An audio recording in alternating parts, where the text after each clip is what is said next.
Aujourd'hui, j'ai décidé de vous faire découvrir la louange et surtout ce qu'est une veillée de louange. Alors, saint Augustin disait que bien chanter, c'est prier 2 fois, alors pourquoi nous en priver?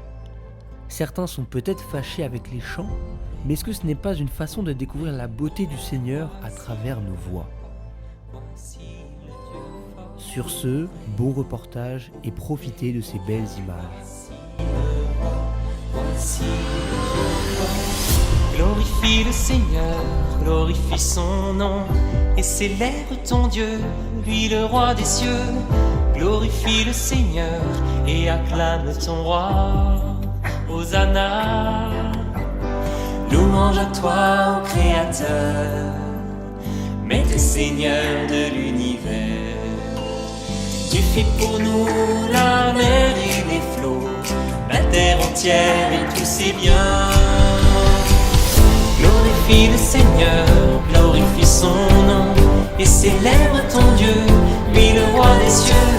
Glorifie le Seigneur, et acclame ton roi, Hosanna, qui peut monter vers les hautes. Simplement pour se tourner vers le Seigneur et non pas se tourner vers nous-mêmes, se tourner vers le Seigneur pour ensuite pouvoir l'accueillir. Voilà.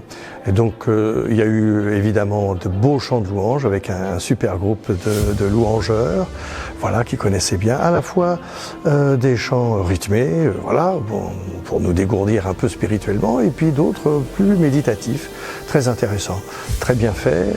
Il y a eu un petit enseignement, bien sûr, parce que c'est la première des miséricordes, on le voit, le Christ dans sa vie publique commence par enseigner les béatitudes, en l'occurrence en Matthieu 5, et puis ensuite l'exposition du Saint-Sacrement, donc là on se tait et on laisse Jésus nous rejoindre, le Saint-Sacrement étant sa présence réelle.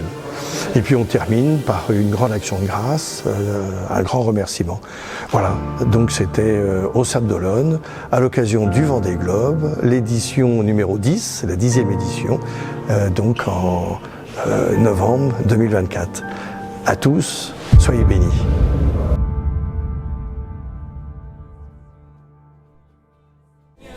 Et acclame ton roi, Hosanna.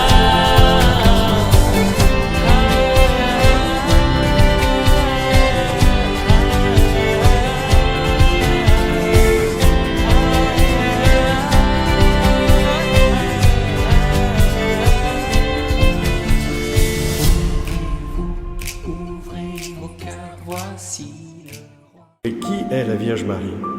Alors je vais d'abord parler du Vendée Globe, parce que je ne sais pas si vous êtes au courant, mais ce week-end il y a le Vendée Globe.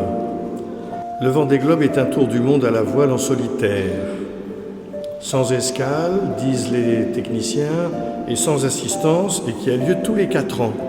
Nous sommes à la veille de cette extraordinaire compétition, mais en fait c'est comme notre démarche de foi. Bien souvent on part de nous-mêmes, de ce que l'on imagine, de ce que l'on pense, de ce que l'on sait. Combien de gens ai-je rencontré dans ce domaine? Et alors, comme c'est un défi sportif, humain et peut-être aussi spirituel, parce que on fera quelque chose là-dessus aussi, mais sans assistance, nous dit-on. On nous a dit que c'était sans assistance. Eh bien, moi, je vais vous dire que non, ça n'est pas une course sans assistance. Mais ça n'est pas une course sans assistance. Et moi, je connais une personne dont la mission est d'assister chacune et chacun d'entre nous, Vendée Globe ou pas Vendée Globe. Et cette personne est ici ce soir. La Vierge Marie, il se présente ici sous le vocable de Notre-Dame de Rocamadour. J'ai vu qu'il y avait, moi qui ai prêché la semaine mariale à Rocamadour il y a quelque temps, j'ai vu avec joie qu'il y avait sa statue qui était là, afin qu'elle assiste chaque skipper jusqu'à leur retour ici au Sable d'Olonne, à Notre-Dame de Bonport, et qu'elle assiste aussi leur famille. Notre-Dame de Bonport, c'est assez intéressant lorsqu'on parle d'une course sans assistance, quelle qu'elle soit.